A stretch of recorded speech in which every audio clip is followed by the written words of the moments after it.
come to the Earth, which, well, grew to get here, the way it is now.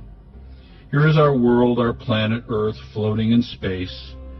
We will be going backward in time, imperfectly, but done in a very disciplined manner. Please notice there is no subduction, no rotation of tectonic plates, no twisting, no form-fitting, no altering shapes or sizes. It would be impossible for these continental plates to fit together perfectly without this being true, and yet the upper tectonic plates fit together perfectly on a much smaller planet. Yes, there's been some erosion, landslides, blah, blah, but overall this activity is insignificant. There is a kind of conspiracy of silence among certain scientists. They know, but are not telling you, that the upper tectonic plates of Earth also join in the Pacific. Not partially. They join totally. You are asked to believe that the continents swim or drift about willy-nilly, bumping and crashing as if they were on a grease skillet. This is not true. The simple truth is apparently too upsetting to too many apple carts. We're now going forward in time to show how the actual growth of the Earth took place. Imperfect as the details, but the overall is nailed. Antarctica, as you see, has become subtropical.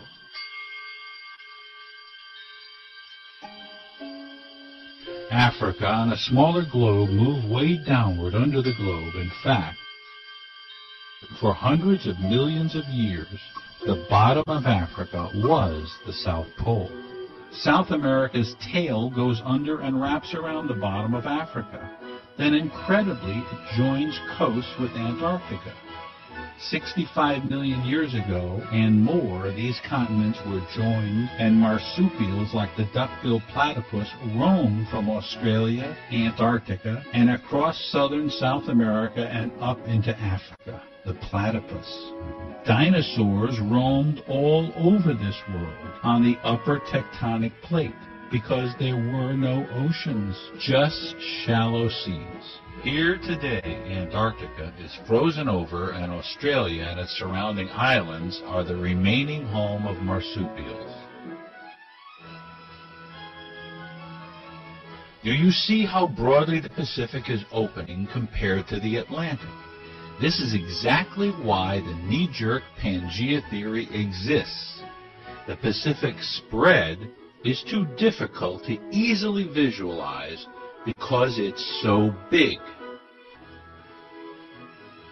The Atlantic spread is so obvious that a child would recognize it, but they are the same.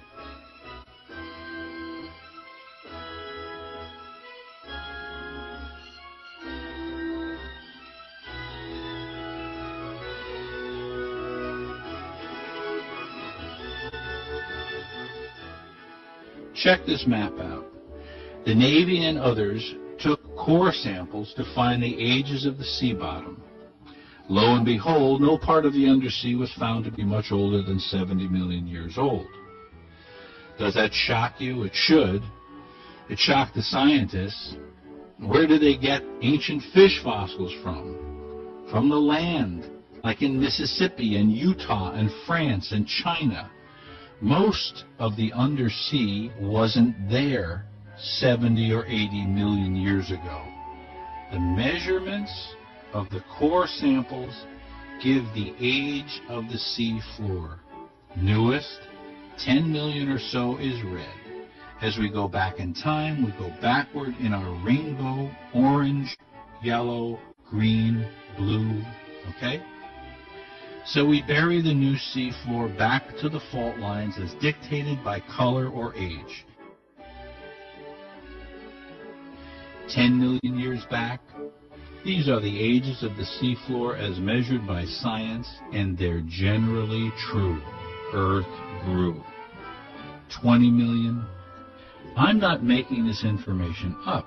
This map comes from the scientific community. 30 million. You can find the same map in many places on the internet. It's common knowledge. 40. The ocean bottom is from 1 year to 180 million years old. 50. 70% of it is no older than 60 million years old. 60. The upper plate, the continents, are as old as 2 billion years old and more. 70. 10 to 20 times as old as the undersea plates. The undersea plate is new and spreading at the rifts. Why does the scientific community desperately cling to and promote the idea that the ocean bottom is sliding under the continents and into a magma which is twice as dense as solid granite? A totally unsupportable and scientifically unsound idea? They have to. Or else they'd have to observe and admit that the Earth is growing. And that, viewers, is a very big deal. That would change everything in science, from the smallest particle to the whole universe. 100 years of scientific theory out the window. That's a lot to give up. It's important to remember that science and the universe should and must be easier to understand as we go back in the universe's evolution. This is an undersea map. As a kind of test for ourselves, we deemed it important to show that not only the upper plate had to fit properly together, but the undersea had to spread in a logical, reasonable pattern that we could see and understand as rational humans. Do you see those lines in the undersea which, beyond information, show direction? The direction of movement apart and away from the rifts. In fact, it's like a movement diagram, isn't it? We're moving now. Let me point out that the newer undersea near the rifts is smoother and more regular than the older land further away from the rifts. Here in the Atlantic, the rift goes right up the middle. Half of the Earth's growth has happened since the extinction of dinosaurs. This means that the Earth is accelerating in its growth. In the last 65 million years, Earth nearly doubled in size. The last redoubling took 600 million years, at least. We're continuing all the indicated undersea directions like following a blueprint. The Earth guides us. And now the land masses will come together perfectly.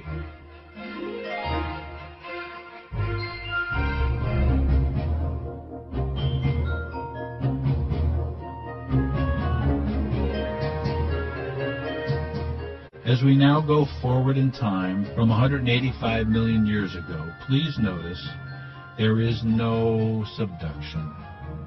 No raising and lowering of land masses. There can't be. It's hell in the form of magma down there.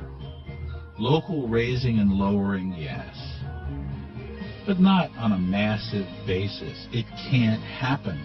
There's no turning, rotating of land masses. The land masses sit in their individual plates and don't move.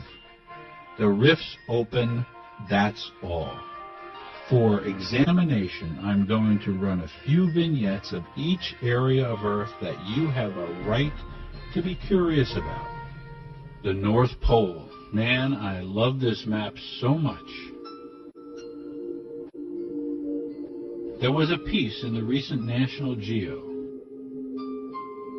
It shows that the trees in Asia and North America were exactly the same trees. Well, this is why.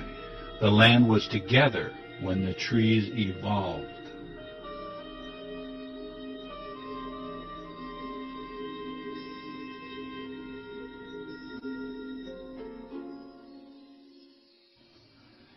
The South Pole.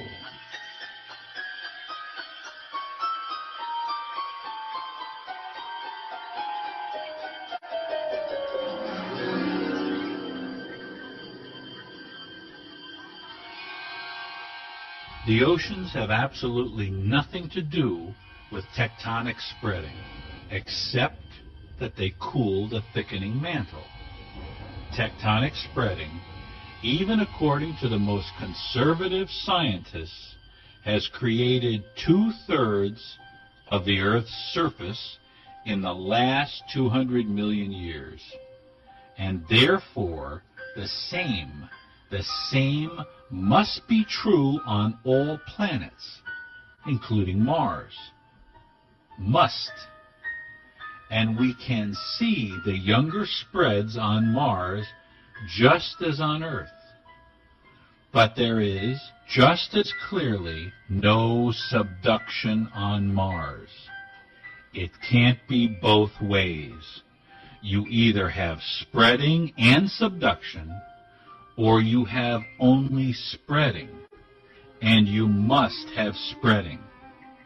Or you can continue to ignore the facts and say, as the ancients said, that the Earth is unique and singular in the universe, and that we are the center, and the universe rotates around the Earth.